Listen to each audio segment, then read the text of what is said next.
Will Smith got off pretty good with this. One, no criminal charges, no civil suit. And it's like Netflix basically paid what Will Smith would have paid in damages to Chris Rock so that Chris Rock could be able to just tell his jokes and come on and rant about Will Smith. I'm actually glad the comedy special is done because I feel like now I can put all of this stuff away. It just has to be finished. We can't be going on back and forth with this forever. These are grown people in their 50s. Like, come on.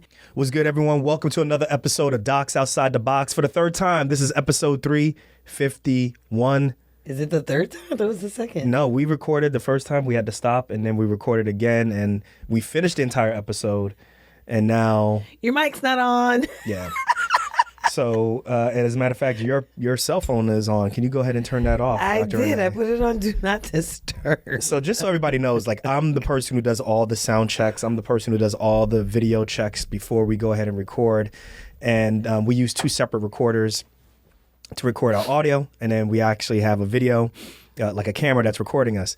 I'm normally really OCD about all of that stuff. The last time we recorded, which would have been an episode that came out last week, I wasn't. But it didn't. I wasn't OCD about it, but usually the inputs are not messed with. Whenever I check, they're always on the right inputs. This time it wasn't right. So to me, that means someone was pushing those buttons while I wasn't here. It doesn't make sense that all the time I do these checks. Nobody and I never was down here while you were here. Yes. No. Some people were down here before when I was not here at work. So I don't know if someone pushed it by mistake, but to say that someone wasn't down here, that's incorrect. All right. Are we three? We didn't check. We don't need to check. We're set up everything already. Oh.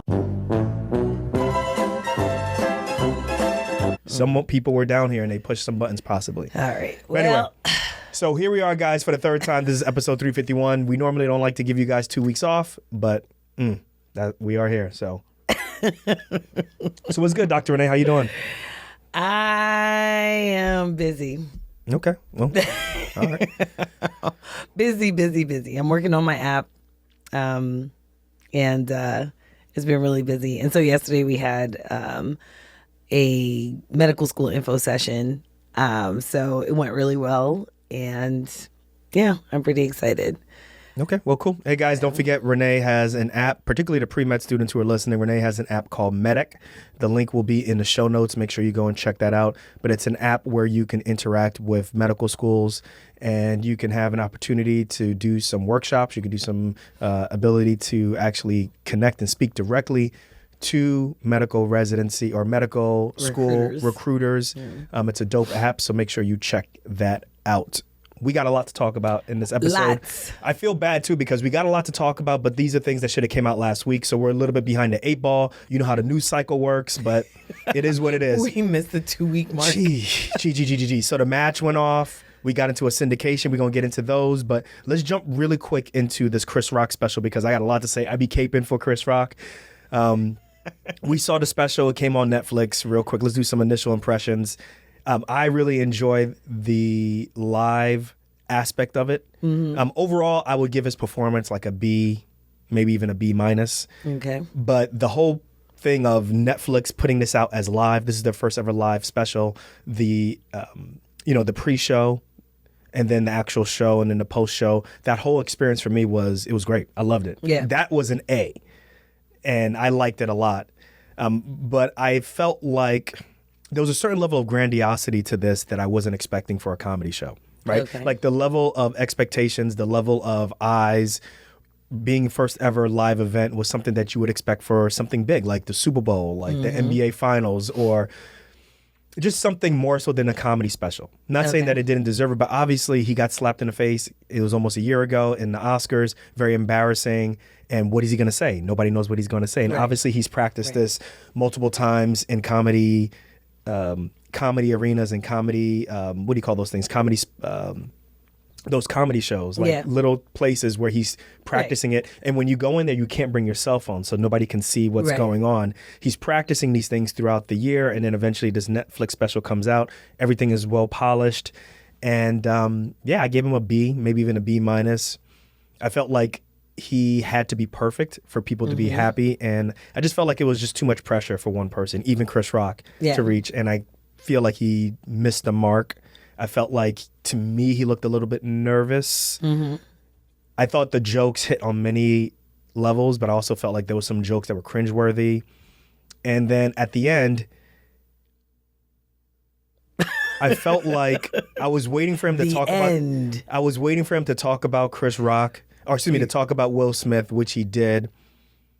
And I felt like he has a lot to go through. I think there's a lot of work that he has to do with therapy. There's a lot of trauma that he's going through, I think. And it didn't feel like jokes, more so like, I'm going to get you on these type of things. And he got Will Smith back, but it didn't feel like these were jokes. It was almost like, mother F, I got some stuff that I got to say about you, and I'm going to say it outright as opposed to jokes. And that's where I'm like, okay. I mean, I see what you got to say, but. Yeah, I mean. Thoughts? So I thought that the comedy special was okay as well. I think that Give it a grade. A grade? Yeah. I'd say B, maybe a B plus. I don't know that I'd give him B minus. But I thought there were some jokes that were, on point, and then there were some jokes that were like, that could have been funnier. I think he did a lot of setting up, which I'm not used to with Chris Rock. He usually hits the punchlines really quick. Yeah, he usually has like punchlines within his setup. And I feel like he didn't do that. Like he was just kind of setting up, and then the punchline was coming. So took a book out of Dave Chappelle, I guess. I don't know. But yeah, I think the thing with Will Smith was definitely a rant, right? It was definitely a rant. I think it was something that a lot of people were waiting for because there were people who were just like, oh man, like he didn't get to defend himself in any way, shape, or form for an entire year, right? He didn't hit Will Smith back. He didn't really speak publicly about it. There was literally not an opportunity for him to say or express in any way, physically or verbally, how he felt about what Will Smith did. Can I say something real quick? Yeah. I don't know if we can say literally there was not an opportunity. He probably chose not to take the opportunity. Okay, because I'm sure so many different outlets were like, what do you have to say? What do you have to say? And he decided not to, and I'm probably sure Netflix was like, here's a bag. Why don't you save that for us? For us. So speaking of Which Netflix, I would have done. I would have been like, I ain't saying jack until you show me how much you gonna pay. What? Right. Lips are sealed. What I think, speaking of Netflix paying him, what I think is Will Smith got off pretty good with this. Will Smith Explain. I'm interested in He got off pretty good with this because, one, no criminal charges, which definitely there could have been criminal charges. No civil suit, right? So Will Smith definitely could have sued him civilly in You mean court. Chris Rock? I mean, what did I say? Chris Rock could have definitely sued Will Smith in civil court. And it's like Netflix basically paid Will Smith, what Will Smith would have paid in damages to Chris Rock so that Chris Rock could be able to just tell his jokes and come on and rant about Will Smith, And I think that was probably, I don't know, I've never seen anything like that before. For me, overall, how I feel about this entire situation is I'm actually glad the comedy special is done. Yeah. Because I feel like now, from my standpoint, I can put all of this stuff away. Because even for me, I felt like this didn't seem right. Him getting slapped and, him still having to present and Will Smith not getting removed from the city, from where you're supposed to stand. Yeah. Him winning the award, people giving him a standing ovation, him partying afterwards. It's almost like he got away with something that he should not have gotten away with. Yeah. And the point of this episode is not to really get into, what happened weeks ago or a year ago, We'll talk about his book in a future episode. But there was just like this sense of, he got away with something and he was very like open about it and belligerent around it, and I didn't like that. Yeah. And I think a lot of people who were on his side, that really spoke volumes to me, particularly people on Twitter who thought that it was okay to do things like that. Like for me, violence is never condoned unless it's to protect yourself or defend yourself in a physical way. You feel like you're going to be harmed. And, I just kind of thought that, I don't know. It didn't sit right with me, but I'm glad that this special is done because now I can move on and close the door. I hope both of them can close the door and move on from this and go from there. But I doubt, after some of the comments at the end of the show, that I don't think that this is finished. But well, I mean, it has to be finished, right? It just has to be finished. I mean, we can't be going on back and forth with this forever. These are grown people in their 50s. Like, come on, right? Like, it's done. You know, the slap was done. The comedy special was done. That was, that was the action, and then this was the reaction. And for me, I think it ends here. It's a lot of lessons that people can learn from this. It's a lot of lessons. We'll talk about it in the book when we review his book, which long overdue. We should have reviewed that book a long time ago. You like Jimmy Kimmel and Matt Damon. Oh, man. Well, with this book. Yeah, we had a time. I should have came out with it a long time ago. Like, what's up with that? But listen, let's go ahead and take a break. All right, we're going to come back. We're going to be speaking about our syndication deal. Let's go ahead and take a break. Backdrop. 2012, finishing my fellowship in Miami, and no decision bigger than where and how I was going to start working on my own. And there it was, the fork in the road. Being employed versus something I had never heard of before, locum tenens. So I decided to go the locums route, and I had a ton of questions then. I stumbled a bit, but eventually I was able to stand on my own, and I have been working locums over the past 10 years. Now, what about you? If you're considering locums, you probably have hella questions just like I did. Like, who covers my malpractice? Do I really have control over how often I work? And what are the tax implications? Now, lucky for you, locumstory.com has the answers you need. It's packed with unbiased information and advice from docs just like you. And there's nothing to sell here. It's just a simple resource for information, like finding out what's the average pay rate for your specialty. There's even a quiz to see if locums is right for you. So listen, take my advice. Locumstory.com is the perfect place to start if you want to learn more about locums. That's locumstory.com. All right, we are back.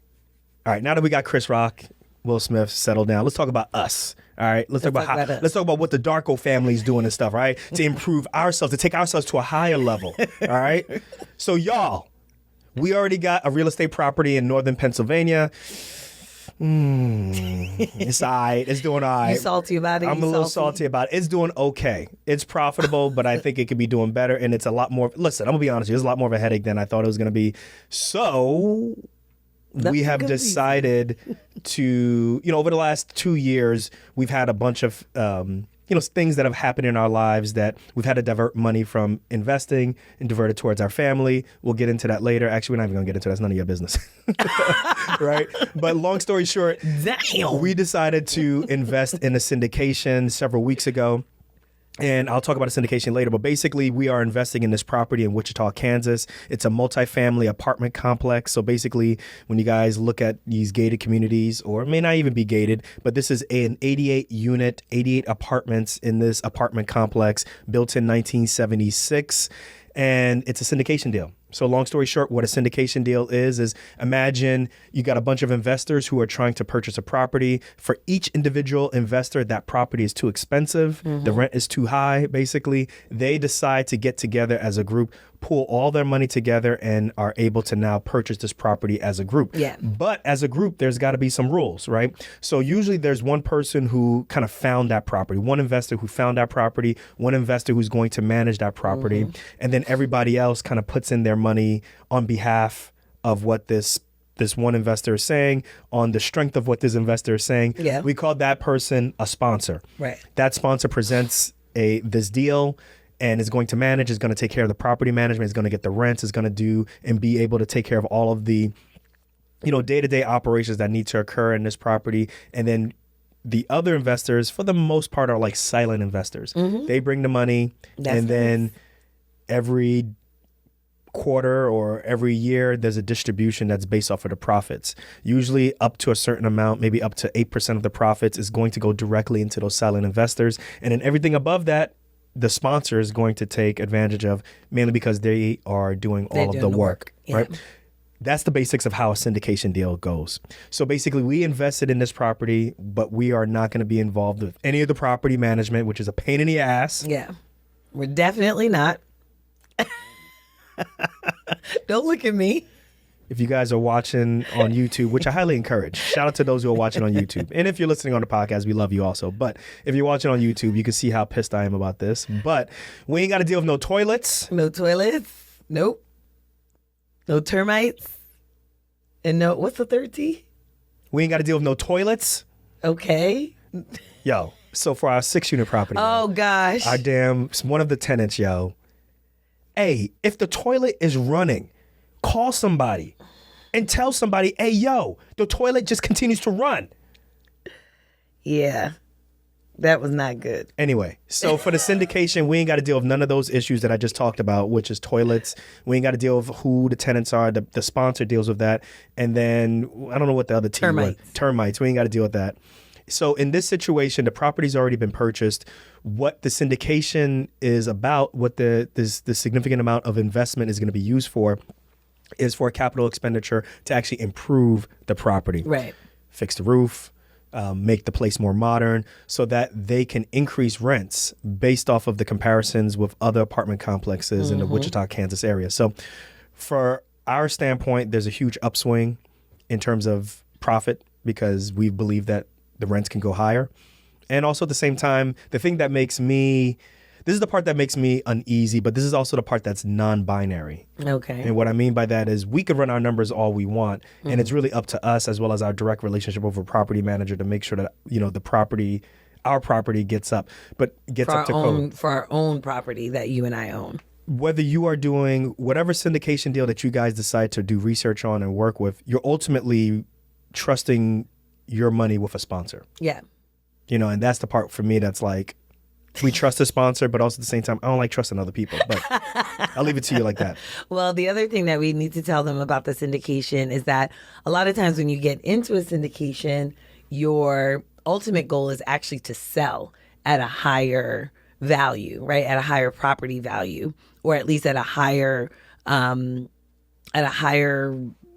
rate than you actually invested. Yeah, you right? want to buy low, sell high. Yeah, so buy low, sell high. So that's the reason that for this syndication, we were, you know, coming in as investors so that, like you said, they can renovate the property, make it more valuable, and then increase the rents. Because then in about 5-10 years or so, someone else is going to be interested in this property potentially, and they're going to put it on the market, and they're going to be able to sell it at a higher rate. And some of you all who are listening may be like, why are you guys doing all of this work? You guys are doctors. Listen, we are doctors. We make a good salary. But also at the same time, we don't want to be doing this forever, right? We want our money, the hard-earned money that we go and we put in a bank account, you know, or maybe we put into stocks. We don't want to have all of our eggs in one basket. Mm-hmm. And as you can tell by the tea leaves, the market ain't doing too great. So we got to be a little bit smarter with how we are diversifying how we invest. So there's multiple ways that you can invest. You can invest in real estate. You can invest in the stock market. You can invest in yourself by taking courses or going back to school or, you know, getting more certifications. You can invest in franchises. So we are deciding to kind of just open up and put more buckets, put more cash in different buckets so we can be a little bit smarter with that. That is why we decide to do this so that, you know, if there's some choices that we want to make 5-10 years from now, we're more adept to do that. And we have more choices as opposed to just saying, well, the only way that we get income, the only way that we can get revenue is from operating on people, delivering babies. That's not the type of life that we want. That's not the reason why we work so hard. We want to be able to have more independence with the decisions that we make outside of us just doing what we do clinically. Yeah. That's why we do this. Yeah. And I think also, you know, it's important to remember that, we're physicians, and maybe there are some of you out there that are like, nope, I want to like die in my OR. Like, you want to do this forever. Feel bad for you. That's fine too.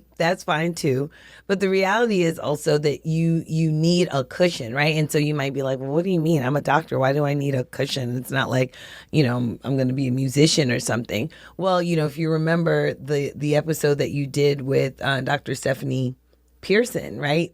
She was very...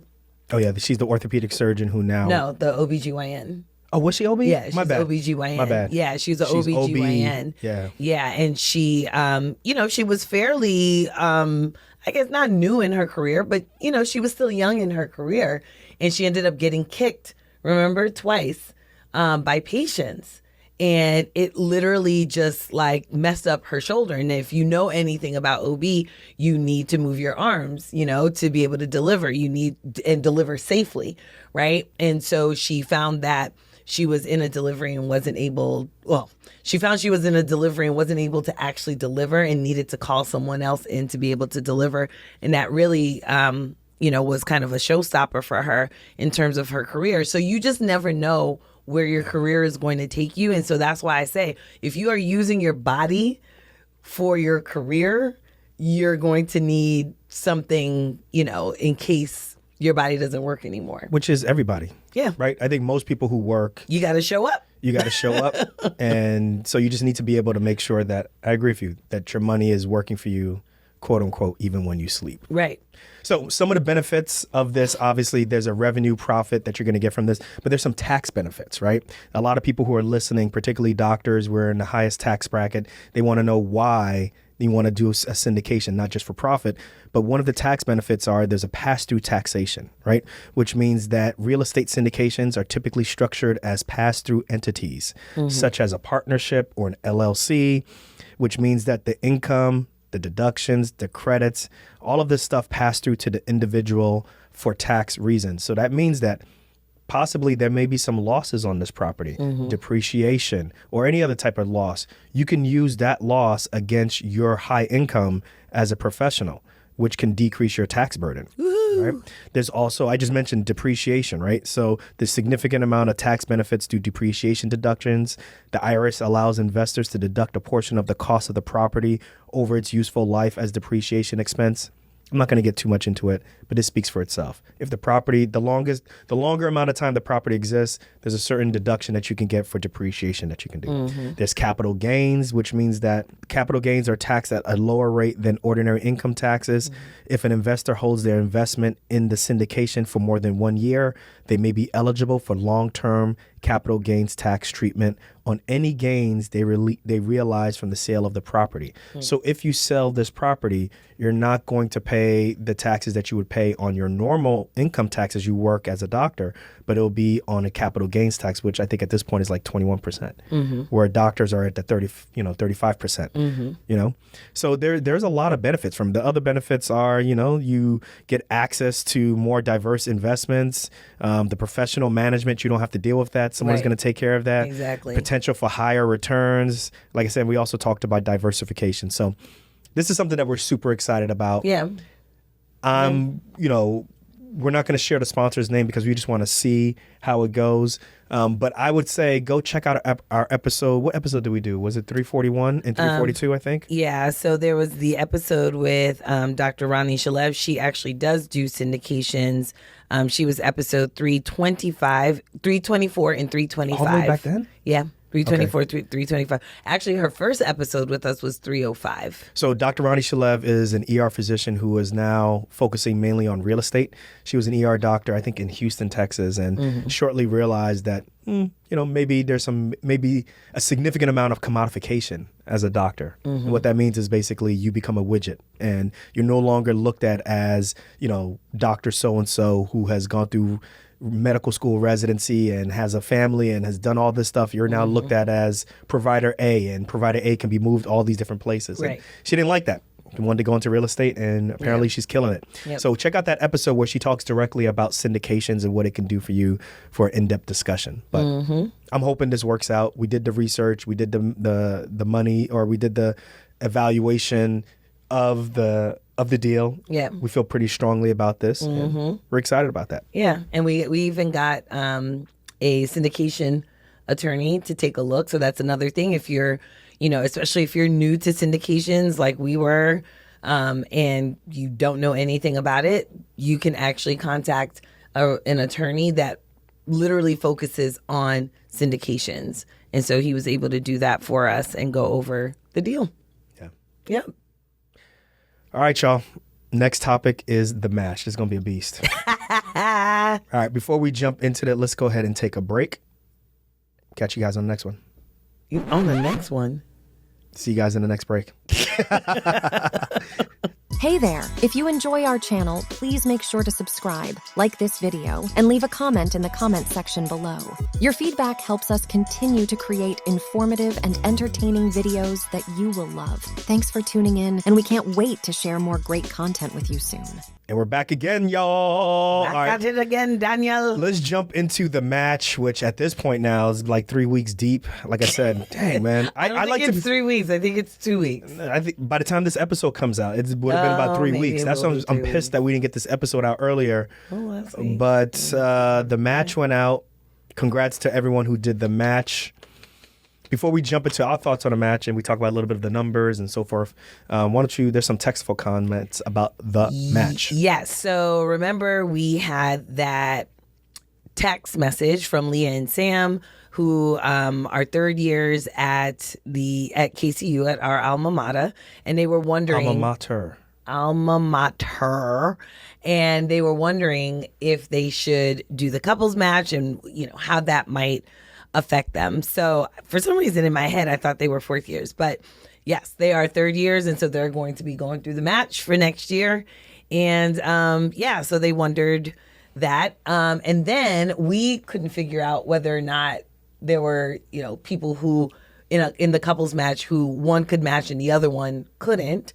And then we also asked them to let us know if they were married. So they responded back, "Hi, it's Leah and Sam again. Thanks so much for reading our message on the show.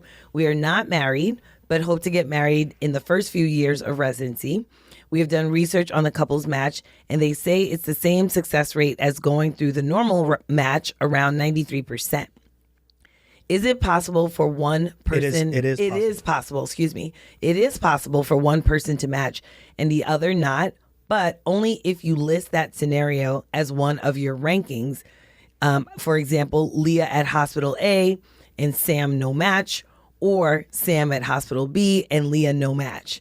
There's still a lot for us to learn about the process, though, and would love to hear an episode about it with a couple who went through it. Thanks again for discussing this. We got super excited listening to the podcast and hearing our names." Leah and Sam, Leah and Sam, Leah and Sam, Leah and Sam, Leah and Sam, Leah and Sam. Look, they're like, ooh. Titillating. Leah and Sam.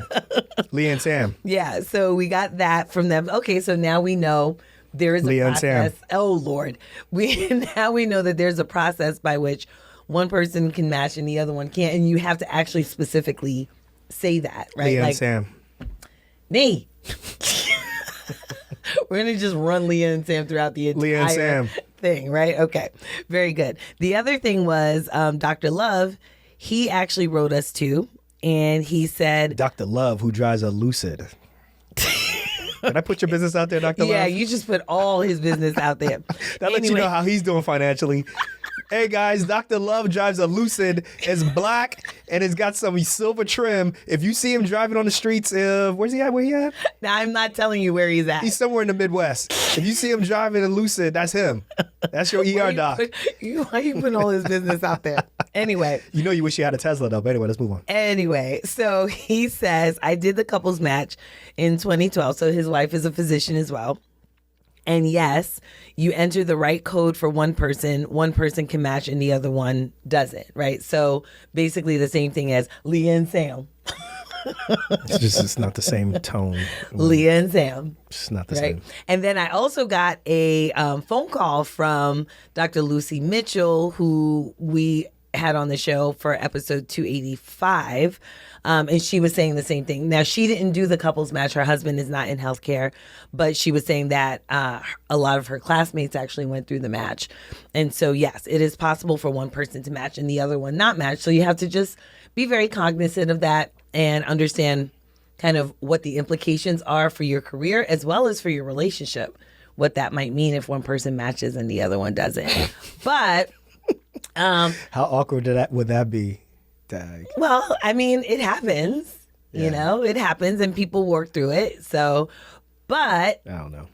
I will say this. I think, this would be, I think, a really great topic to have, just like a short segment on the show, to maybe have a couple who went through the couples match, especially now that the match is, gonna If there's any couples that went through it currently, Dr. Love, you and your wife want to come on? if there's any people who went on, text us at 833-230-2860. We can be your counselors and get you through it. We cannot be your counselors. As I said, I wasn't attaching my academic performance or how I did in residency to you.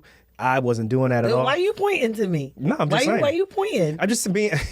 Why you ain't got a point? I'm just being clear that like. But you don't have to point. Okay, my bad for pointing. But I think there's multiple ways that you can look at this. You could be like me, who is selfish and just like, yo, there's no way I'm attaching how I do I don't think academically. that's selfish. Well, I'm just saying, but there's no way that I'm doing that. I'm attaching that to somebody else who I'm not married to, who I'm not engaged to. Hell no, right? And that's one way you could look at it. It's the truth, though, right? It's not. Don't take it personal, right? We got married. We good, right? I'm not taking it personally at all because I you're about feel. to start crying. Get out of here! I feel the exact same way. I was not You're going a lie. to attack. You're I am a lie. not a lie. You did bring up the couples match at one point. I did bring it up. I just brought it up as a. You see, guys? You see how she trying to play? You see? Go ahead. Whatever. I brought it up as like a. I wonder if we had done the. No. During the process of the couples match, you brought it up. No, I didn't. Yeah, you were. No, like, I didn't. You were like, should we do it? And I was like, no, I'm not doing that. I didn't. That is a lie, Nee. You's a lie. A liar. Oh my God! If you lie, you'll cheat. If you cheat, you'll steal. If you steal, you'll kill. So you're a killer. Okay. Leah and Sam, let me tell you something. And Jamar, listen. And Dr. Love.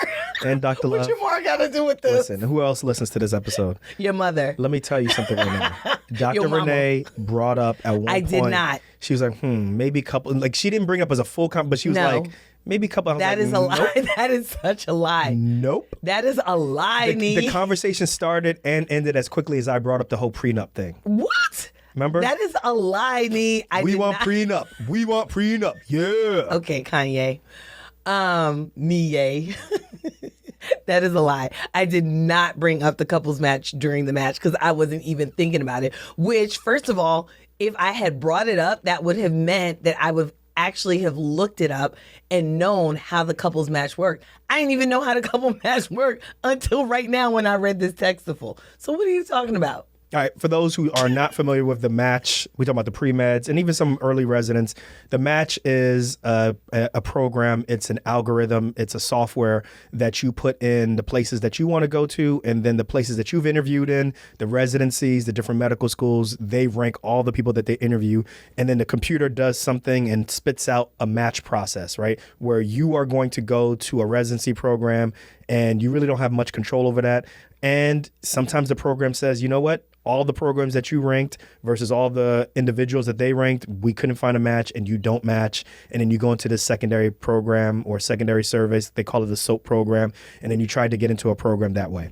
All fourth-year residents go through this. There's some people who are out of medical school who go through this process also. It's a very stressful process. Mm-hmm. And I went through it for general surgery. Renee went through it for OB. In 2022, there were 47,000 applicants and only 36,000 spots total.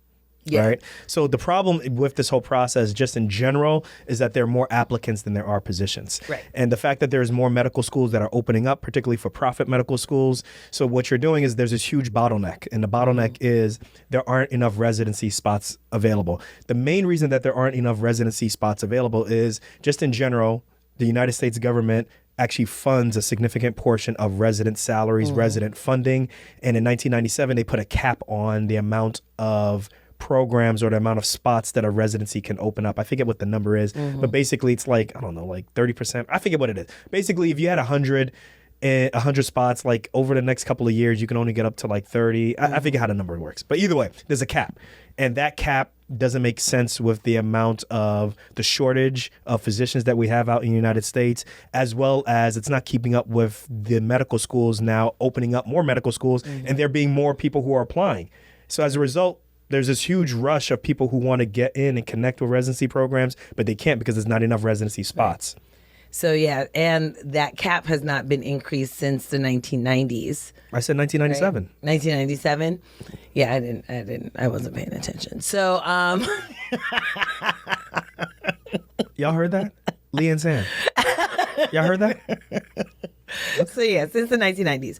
But all that to say that, you know, being in the match, like you said, is very stressful. Not matching is extremely stressful, especially after you've gone through the SOAP program.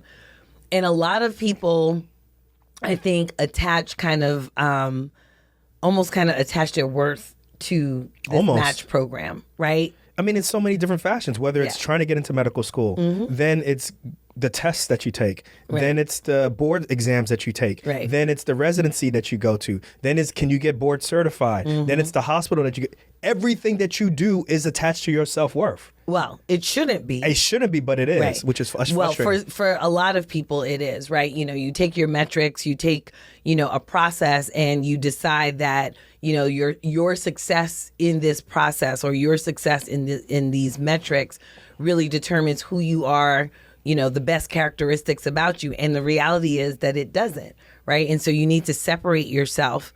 You really need to separate yourself, or at least your self-worth from these things. The fact that there aren't enough programs for people or enough program spots for medical graduates to go into already tells you this literally has nothing to do with whether or not you are worthy. It has nothing to do with your self-worth. It literally is by numbers alone. This is a transactional process. Right. This is a very transactional process. And so if you took every single medical graduate in the United States and you said, listen, everybody has a 4.0. Everybody has a perfect score, on their boards. There still wouldn't be enough spots. They don't care if you said you wanted to be a doctor since you were 3. Right. They don't care if your grandmama said something. They don't care about all those things that Lee and Sam are concerned about, or Dr. whoever. They don't care about none of that stuff. It is a transactional deal. Yes. Now, I'm not saying that stuff doesn't make you a great person. But if you don't match, it does not erase all of those accomplishments, Right. all of those major things in your life. It just means that you haven't matched. So Right. real quick, I just want to say congrats to the people who match, because I don't want to downgrade Right, the fact right. that they match. That's really Absolutely. dope. Particularly the people who, when you see them match on Twitter or they've done all of those things on social media, they say like they're the first in their family to do X, Y, and Z. I think that's great. Yeah. Like my dream was always to do that. You always see this. Like my dream was always to be the first doctor to do A, B, C. Yes. I love that. There was one person who wrote like they came from the northern portion of Ghana. If anybody, as you get to Ghana and you start to go, the Accra, which is at the southernmost portion of Ghana, at the coast, that whole area as you go, west towards Ivory Coast, and as you go east towards Togo, like that entire area is very well developed. As you start to go north, right, and Ghana's like the size of Oregon, guys. So as you go north, right, and you head towards like Burkina Faso, like, yo, we talking about God's country out there. You know what I'm saying? Like it is very rural. I don't even know if there's anything below rural, but it is very, it's very, the goal of a lot of people out Right. there is to make it down south and so. Yeah. So the fact that he was able to go through go through all of that to get to the United States and get through, that's amazing. So shout out to folks like that. Yeah. To the folks who didn't match, this conversation is for you. So Yeah, absolutely. Please do not attach your self-worth to this process, or, to the fact that you didn't match. It really, again, a lot of this is a numbers game. And unfortunately, you may have fallen into the crack, if you will, of this numbers game. So, crack? Huh? Which crack? What do you mean, which crack? I don't know. You just like the word crack. I was like, I don't know. My mind just my mind was in the gutter. Your entire face lit up when I said the word crack. Yeah. Yeah, that's really scary. Now, the other thing, too, though, is there's some residencies, there's some specialties, y'all need to be called out there that on purpose keep their numbers capped and don't increase their numbers. Okay. Right? Like pediatric surgery, I'm talking to y'all, all right? Like they on purpose are not increasing their numbers commensurate to what is needed, right? Like as a trauma surgeon, I can tell you right now, and I think most ER doctors can tell you, like one of the biggest deficits has to be pediatric surgeons, Yeah. right? And so pediatric surgeons basically are general surgeons for kids, right? And they also do OB, right? And Oh, they do OB? oh yeah, they do a lot of OB stuff, right? Really? Or what gyne? They do some gyne stuff, right? Pediatric surgeon? Oh yeah, you didn't know Really? that? No. Yeah. They're just like regular general surgeons. They're amazing. Well, if you were that amazing, then you could just do surgery on kids. I can do surgery. Carry on on. kids. Carry on. Carry on. I mean, you want me to show my logs? I mean, I don't want to see no logs.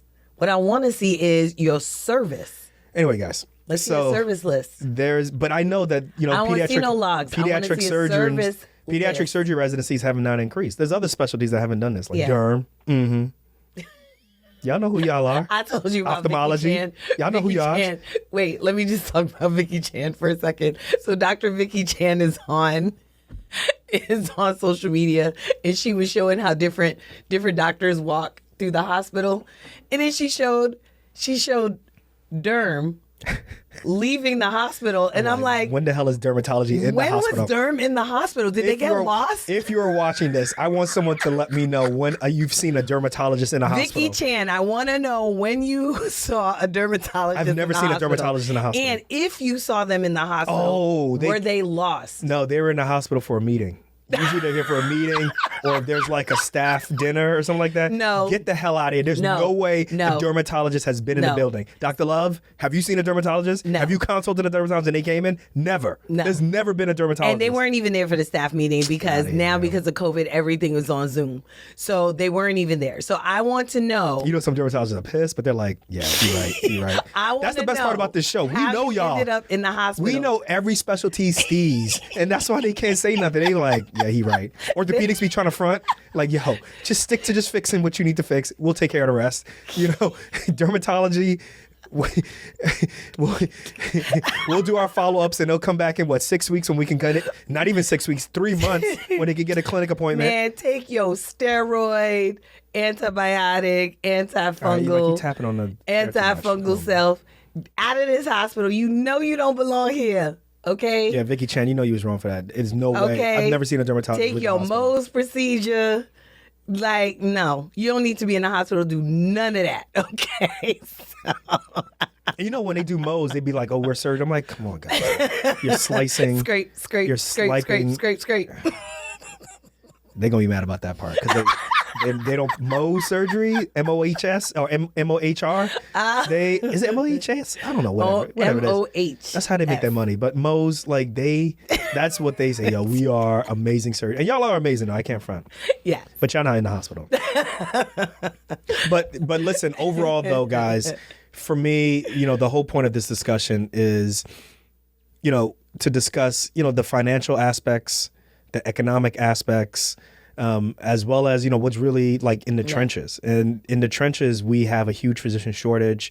And then we also have an incongruency with there's a large amount of medical schools that are opening, which is good, right? We need more people who are going to train, but we don't have a place for them to train. Right. Right. And, it's more than just they can just go into family medicine or internal medicine. There's also some subspecialties that we got some issues with. Need help. And that cap needs to be lifted. We need to be writing to our congressmen, congresswomen.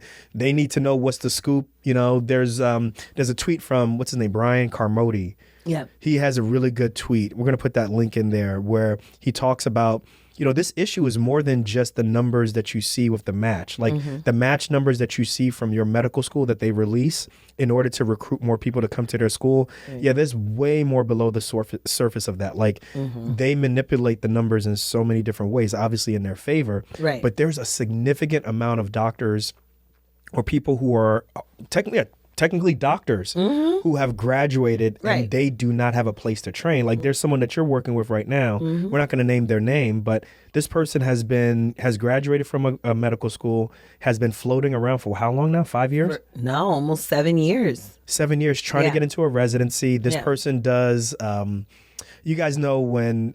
there's something called assistant physician. Yeah, there's an assistant physician, but this person works in New York, and what they do is they do cross cover at residencies, right? So at nighttime, particularly the subspecialties. So, someone has to take opto call, someone has to take plastics call. Yeah. Get the hell out of here. Someone has to take dermatology call. Someone has to take... Ain't nobody taking dermatology. Someone has to take all of these different subspecialty calls. So he does that, and he's been doing that consistently. And he did that. He could only do that for 4 years. So he's not even doing that anymore.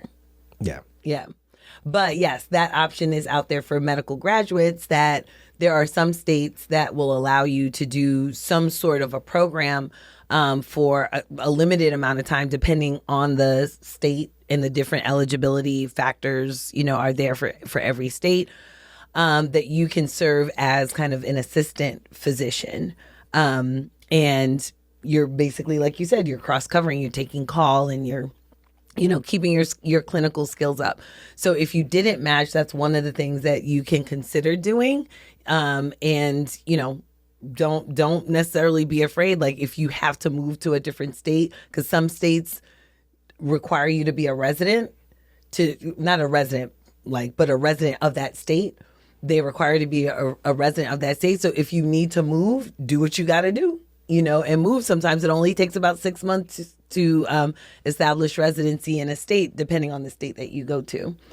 So that's one thing. The other thing that I will say is do not retreat into isolation. Don't retreat into isolation. If you have not matched, this is not the time to let embarrassment, overcome you, right? This is the time that you should be reaching out to everybody you possibly know, to be able to tell them, hey, listen, I didn't match. I want to match. I want to go into a residency program, but I didn't. This is the time. There's an embarrassment with that, though, because I think people will feel like, they'll feel like, I told everybody that I was going to be this, and now I'm not reaching that point. I'll figure this out on my own. Yeah. You're saying that you should do the opposite. I'm saying you should do the opposite, and I honestly, I will say, if you're doing this alone, you're doing it wrong. You're doing it the wrong way. You should not be doing this alone, because this process is a very nuanced process, and the things that you think right? The things that you thought you knew that was going to get you into the match, you still don't know, and you still need to be able to get into, someone's residency program. So figure out who you need to speak to, shout it at the rooftops, get everybody, in your corner to be able to advocate for you, to be able to give you some advice, to be able to give you some leads, because you can't possibly just navigate this by yourself. It just doesn't work like that. And the student, or now the doctor that we were working with, he basically went 4 years as an assistant physician, and he never told anybody kind of the details of his story. Not even the hospital that he was working with. Right. Not even the hospital he was working with. He didn't even tell anybody the details of his story. So when it came time to be like, hey, listen, can you ask these people for letters of recommendation, because he wanted to enter the match? It's like, well, they could write letters of recommendation based on his work that he did at the hospital, but they don't know his challenges. And so it will seem a little kind of strange to write a letter of recommendation and not mention someone's challenges, especially if they've been out for 7 years, right? That to me is like, wow, I can't speak to anything because I don't really know you that well. And I don't know your circumstance, and I can't advocate given your circumstance because I don't really know anything about you. Does that make sense? No, I get it. So let's shift real quick to the part where people are going. I think this is going to be a very polarizing topic real quick. This is still on the match, and this is specifically about one person who matched on social media that I was very happy for this person, but I was very conflicted. So there's one thing that really stands out about this is there's this woman, I forget what medical school she went to, but she matched at Vanderbilt's neurosurgery program. And on there, she's super excited to find out that she matched. But on there, it says that she's the first Black resident to go to the neurosurgery program since it started. I forget what it was, like 1492 or something like that. I forget how many years ago. I know where this is going. 1492 or I forget 1800 or something. He's about 1492. I don't know why she put the years there. It was like she's the first ever, right? Right. And she was excited about that. Everybody was excited about that. I'm conflicted about this, right? I'll tell you why I'm conflicted about it. Because, when we do the research and we talk to people, we've gone through the match ourselves, and you talk to a whole bunch of different issues. There's a lot of issues with going through the match and matching. It's a big deal, right? First of all, like we mentioned before, there's a limited number of residency programs. There's a high number of applications. It's a complex application process. The matching algorithm, we don't even know what the algorithm process is. Right. So for her to match, at this program as a neurosurgeon at Vanderbilt, that's a huge accomplishment, right? It is very hard to match, right? And just in general, for neurosurgery, there's not many programs, right? There's only 115 programs that are neurosurgery. 243 positions for PGY1. And based off of 2023 numbers, 98% filled. Right, so it's a very difficult and competitive place to get into, and she's a unicorn, obviously, for many reasons. Right, I think out of all the neurosurgeons in the country, I think only a little bit more than 10% are women. Right, so and then you throw on top of that being African American, right. so there's a lot to celebrate. But I'm conflicted because that part about being the first African American in their program. Like, it's 2023. My thoughts are, should we be celebrating that versus this is more of a sobering conversation of, it's 2023. Why are we still celebrating this? Not from her standpoint, but from Vandy, it's 2023. Like, y'all now just got someone in? Yeah. That's where I thought this was going. That's where I'm going with this. Is like, it's not like, I think that she's great, right? Yeah, I think absolutely. it's amazing. I think she has a lot to celebrate. But I'm just like, Vandy, what's the scoop? And any other programs that are out there, like, if y'all ain't at this point, we still celebrating this. I remember like several years ago, like the Washington Commanders had their first GM, and people were like, "That's great." The first black GM. Yeah, and it was just like, but it's like 2019. Like, this is not like right. Why are we still celebrating this? This ain't 1492. This ain't 1492, yo. Like, what's the scoop, yo? What's wrong with you? Get your act together, right? On the Washington Commanders side. That's what I'm talking about. Right. No, absolutely. I mean, I think...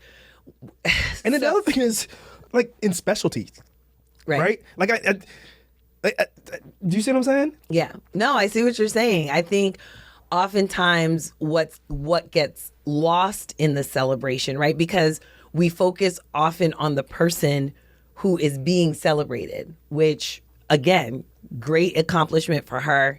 Like you said, she's a unicorn. That is wonderful for her.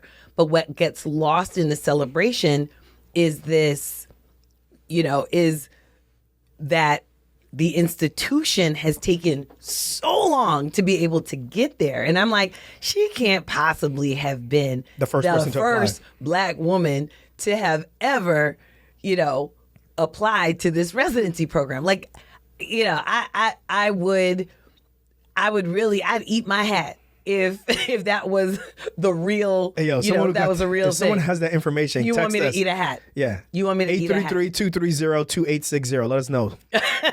Yo, is this the first person ever to apply to Vandy's program? I doubt it. The first black woman to ever apply to Vanderbilt's program, right? So, yeah, I think that gets lost a lot in the conversation or in the celebration of this person. Case in point, I saw the same thing. There was like the first black teacher of the year in some state. I forget what state it was. And I was like, the first, black teacher of the year? Like, how? It's 2023. Like, I was happy for this gentleman, but I was just like, okay, but there's a bigger conversation to be had here, because what you don't want is another 100 years later that someone says, I'm the first black female neurosurgeon since 2023. Well, I think what ends up happening is there's this superhuman quality that gets applied to that person, right? And what that does is like, well, what are you saying? All the other applicants have to be superhuman in order to get in? That's what drives me nuts, right? It's the whole Jackie Robinson thing. Like, Jackie Robinson was so great, he broke the color line. It's like, wait, what?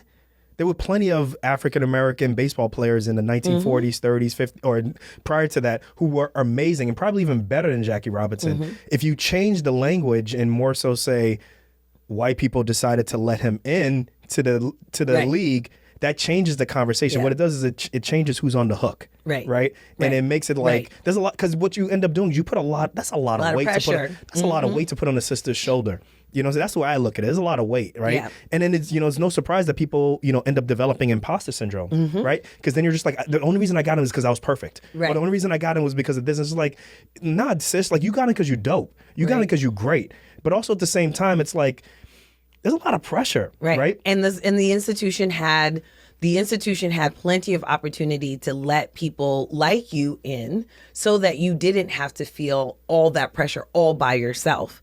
And if the institution is just now allowing you to come in and making you feel like, all right, we let you in, now dance, you know what I mean? Yeah. Then that can be a lot of pressure on one person. And to the folks who are listening, like, this is a conversation that, like, I don't know. Like I said, I know that I'm conflicted about this, and I know that you all may be thinking, and you may feel one way versus the other why way. can't you just be happy for her, Dr. Nee? Damn. We're interested. Text us at 833-230-2860. Let us know what you think. Let's hash it out, right? Because I think it's a fair conversation. But that's my thought process is like, it's 2023. Why are we still celebrating this? Yeah. I think it takes the institution off the hook. Yes. And ends up saying that, well, she is like some leprechaun and she did this. You know what I'm saying? It's like, Yes. wait, hold on a second. Yeah. Like, let's think about this the right way. For me, that was my only thing that stuck out was, Yes. that's a lot of weight to put on one person. And I do think that in essence, it's like, okay, now you're trying to graduate, but you have this weight on you. And also at the same time, it's like, well, you know, yeah, I may look at you at the end and say, okay, now what have you done to make the system better so that the next person who comes through, like you said, it's not 100 years. Right. When someone else of a diverse background, of an underrepresented background wants to get into this program, which we need more of. Yeah. Right. So that's even more pressure. Now you got imposter syndrome and you got to make sure that you're not the first one to come through. Yeah. It's a lot of work. It's a lot of pressure. So text us. Let us know at 833-230-2860. One last thing also that we want to talk about is ERs. ER's match rates have been decreasing for the past 3 years. Nobody's sure exactly why it's decreasing. There's a whole bunch of different factors from COVID to, you know, kind of what we mentioned earlier with Dr. Ronnie Shalev, like the commodification of doctors and more ERs using PAs, more ERs using nurse practitioners. And in general, some for-profit hospitals just having residency programs. And that way you can pay a nurse practitioner, you can pay a physician assistant, you can damn sure pay residents a lot cheaper than paying for individual doctors. So as a result, people are like, is these the tea leaves? Are these, you know, medical residents, or excuse me, are these medical students kind of seeing what's going on and deciding, ER ain't for me. Let me do, dermatology. Yeah. So there was. We don't know if they're doing dermatology. I'm just joking. So what were the numbers again? That it decreased over the last 3 years, and I think from last year to this year, there were. I don't know. It was an appreciable amount there. Yeah, I think it was like 330 some odd spots last year, and now it's like 530 or 550 spots this year. I mean, the New York Times, the New York Times did an article about it. The Washington Post did an article about it. It's making news. Like, people are noticing outside of medicine. Yeah. So, I mean, what are your thoughts about why this is happening? I don't think it's COVID. I don't think it's COVID. I think that I'm going to be really honest with you. I think that a lot of specialties go through ebbs and flow. Oh, the other thing too is that according to statistics, they are saying that there's going to be a huge surplus of ER physicians in the year 2030. Right? So what that means is that because of baby boomers. Well, no, there's going to be a large because part of it is there's going to be a whole bunch of ER physicians who are available, but not necessarily positions, right? So that means that, there's going to be other providers who maybe mid-level providers who are covering these and staffing these ER positions, and there's going to be ER docs who are looking for positions. I see what you're saying. I thought it was going to be because baby boomers will no longer be part of the generation. No, it's part of the way in which a lot of these hospitals are going. They're going, and this is the part for me that I think is a problem, right? Like when you widgetize or when you commodify healthcare, you have these issues, right? Like it's very hard to look at the human body in terms of a capitalistic type of manner, right? And as a result, when you do that, there's going to be a significant amount of repercussions. And one of the repercussions is that you may not have, ER doctors available to take care of you. Yeah. Yeah. And as a result, people are going to make decisions on their livelihood when they see the tea leaves, and when maybe other ER doctors or newspaper stations are saying certain things, and they're saying, there's going to be the surplus. ERs are moving away from having ER docs. All of this different information is going out there. You need to steer clear of that. That's a problem. Yeah. And ACEP, the American College of Emergency Physicians, they put out a statement. I didn't go back. I read it, but I don't feel like reading it for the sake of this. But basically, they're saying that we are aware of this situation and we're concerned about it. And I don't know what they're going to do to change this, but I think obviously this is going to be an ebb and flow. 10 years ago, 20 years ago, the issue was anesthesiology. It's recovered. 20 years ago, the same thing was radiology. And they're, radiologists are chilling in their dark rooms with their $50,000, chairs and the $50,000 monitors. They live in life all right. Right? At home. At home. We, and they're saying clinically correlate for everything. Y'all are going to be all right. So I think hopefully this is Cannot rule out. This is part of the ebb and flow of medicine. You see, they're listening. They're like, damn. Cannot rule out. He knows the scoop on everything. How many?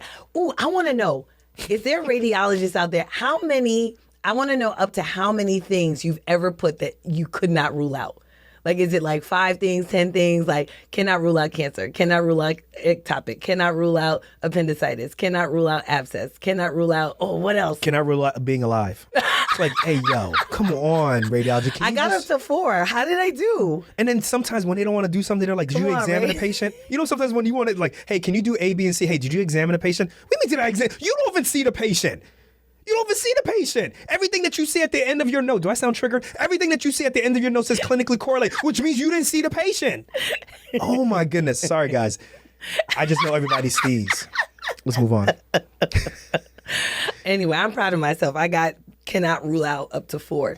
Okay. So I'm sure everything's missing. But in general, I think that this is a problem when you have capitalism that meets, human life. And as a result, I'm not putting any shade on PAs. I'm not putting any shade on nurse practitioners. But what I'm saying is that all of this stuff has an effect in some form or fashion. If you have a certain specialty that a portion of medical students are no longer considering, that's a problem. Yeah. Right? Like, this is not like cardiothoracic surgery where, like, obviously over the past 20, 30 years with all of the technology out there, like, the need to do cabbages and all that stuff has dwindled to the point where it's like, cabbages are bypass, grafting is in a minority of coronary artery disease treatment and stuff. Yeah. Now it's it's all PCI and stuff, or the medications that they have out there. But I don't know. So that's my thoughts on it. Well, I think considering how young emergency medicine is, especially in comparison to probably most specialties, right? Because if you remember that emergency medicine didn't really exist as a specialty for a very long time, right? And so do you remember that show Emergency? It's a really old show, but that show I think came out late 60s, maybe 70s or so, and the show is about the emergency department, right? So the emergency department existed, but not necessarily emergency. It was in the mid 70s, from 1972 to 1979. Yeah, so emergency medicine is fairly a young specialty, and how emergency departments used to work is that they would basically take the specialists, and the specialists would run the ED. So you'd have the OBGYN, you'd have the surgeon, you'd have the cardiologist, you'd have the internal medicine doctor. Like, those were the people who actually ran emergency medicine. Oh yeah, shout out to Grady. That's how Grady used to be. There used to be a red zone and a blue zone. I don't know if it is the same right now. Someone text me, let me know. But the red zone was run by the surgical residents, and then the blue zone was run by the medicine residents. Yeah.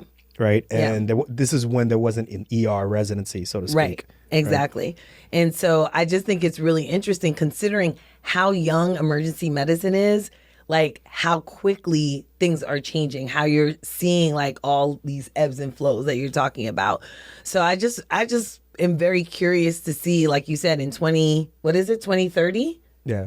Which is literally a stone's throw away. If you're a ER doc, you should be considering syndications.